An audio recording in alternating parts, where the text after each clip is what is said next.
Assalamualaikum warahmatullahi wabarakatuh. Hai teman-teman, perkenalkan nama saya Kalesia alias Safina dari kelas 3D SDIT Bustanul Ulum, Lampung Tengah. Nah teman-teman, kali ini saya akan menceritakan tentang sebuah perjalanan Nabi Muhammad yang sering kita sebut dengan Isra dan Mi'raj. Teman, untuk mengetahui bagaimana ceritanya, yuk kita simak kisah Isra dan Mi'raj. Sebagaimana telah difirmankan oleh Allah Subhanahu wa taala dalam surat Al-Isra ayat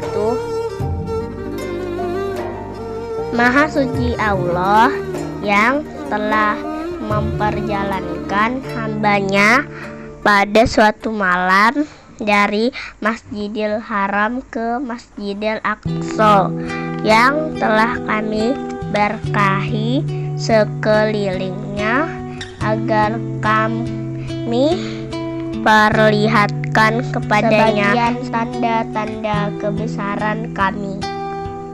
Sesungguhnya Dia Maha mendengar lagi Maha mengetahui.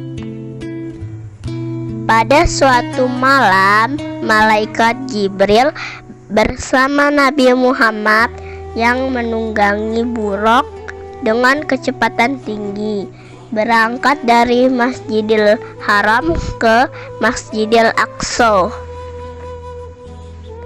Perjalanan ini disebut Isra. Sesampainya di Masjidil Aqsa, Nabi menambatkan buruk pada sebuah besi.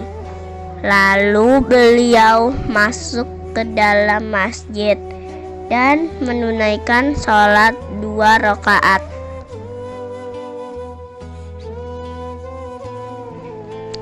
Setelah Nabi selesai sholat, malaikat Jibril datang dan menawarkan 2 jenis minuman sebagai pilihan kepada baginda Nabi, yaitu khamar dan susu.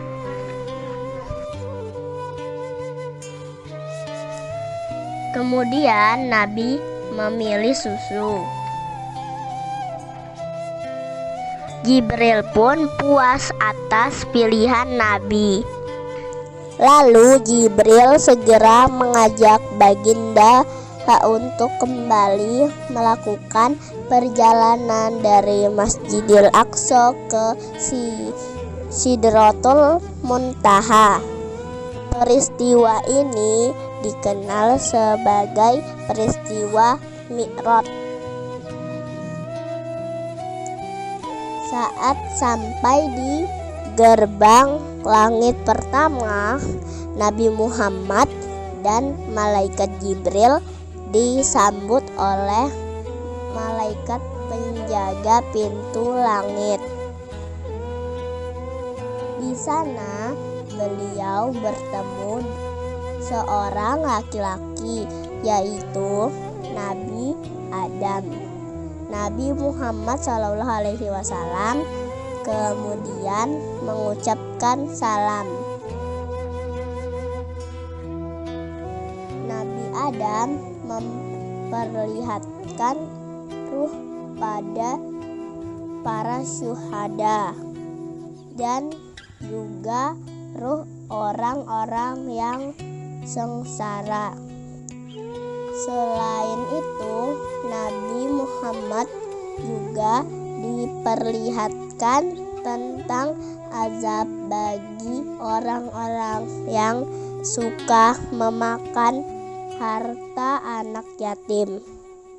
Kemudian Jibril mengajak Nabi Muhammad melanjutkan perjalanan ke langit kedua. Bertemu beliau dengan Nabi Yahya dan Nabi Isa. Di sana Nabi Muhammad disambut dengan sangat baik. Setelah itu mereka melanjutkan perjalanan ke langit ketiga sehingga bertemu dengan Nabi Yusuf. Lalu sampailah mereka ke langit keempat dan bertemu dengan Nabi Idris. Selanjutnya di langit kelima, Baginda bertemu dengan Nabi Harun. Setelah mengucapkan salam, Baginda melanjutkan perjalanan hingga sampailah pada langit keenam. Beliau bertemu dengan Nabi Musa. Saat itu Nabi Musa alaihissalam sempat menangis ketika mengetahui bahwa orang yang ditemuinya adalah Nabi Muhammad yang akan memiliki umat paling banyak yang masuk ke dalam surga. Nabi Musa kemudian mengucapkan salam dan mendoakan Baginda Nabi Muhammad SAW. Setelah itu Baginda Nabi melanjutkan perjalanan hingga sampailah ke langit ke-7. Di sana beliau bertemu dengan bapak para nabi, yaitu Nabi Ibrahim. Di langit ke-7 inilah Baginda Nabi Muhammad diajak berkeliling dalam surga. Saat berada di surga, Baginda Nabi sangat takjub dan tidak berhenti berzikir kepada Allah. Setelah selesai berkeliling surga, malaikat Jibril mengajak Nabi ke suatu tempat. Sebelum mereka berpisah, Nabi Muhammad diperlihatkan wujud asli dari malaikat Jibril. Sesaat kemudian Baginda Nabi segera diangkat untuk bertemu langsung dengan penciptanya. Masya Allah, betapa beruntungnya Nabi kita sebagai Nabi yang terpilih untuk bertemu langsung dengan Allah Subhanahu wa Ta'ala di singgasananya. Di sana beliau mendapatkan tugas dari Allah untuk menyampaikan perintah sholat bagi umatnya sebanyak 50 waktu. Setelah itu Baginda pun turun dari tempat pertemuannya dengan Allah, dan sesampainya di langit ke-6 beliau bertemu kembali dengan Nabi Musa alaihissalam. Nabi Musa bertanya perihal tugas yang diberikan Allah pada Nabi Muhammad. Setelah mengetahuinya, Nabi Musa membujuk Nabi Muhammad untuk meminta keringanan jumlah rakaat sholat bagi umatnya, sehingga Nabi bolak-balik kembali ke singgasana Allah untuk meminta keringanan. Hingga akhirnya Allah menetapkan jumlah 5 waktu pada ibadah sholat. Masya Allah, Allah Subhanahu wa taala juga menetapkan bagi umat Nabi Muhammad bahwa jumlah 5 waktu dalam ibadah sholat itu setara pahalanya dengan menjalankan perintah sholat 50 waktu.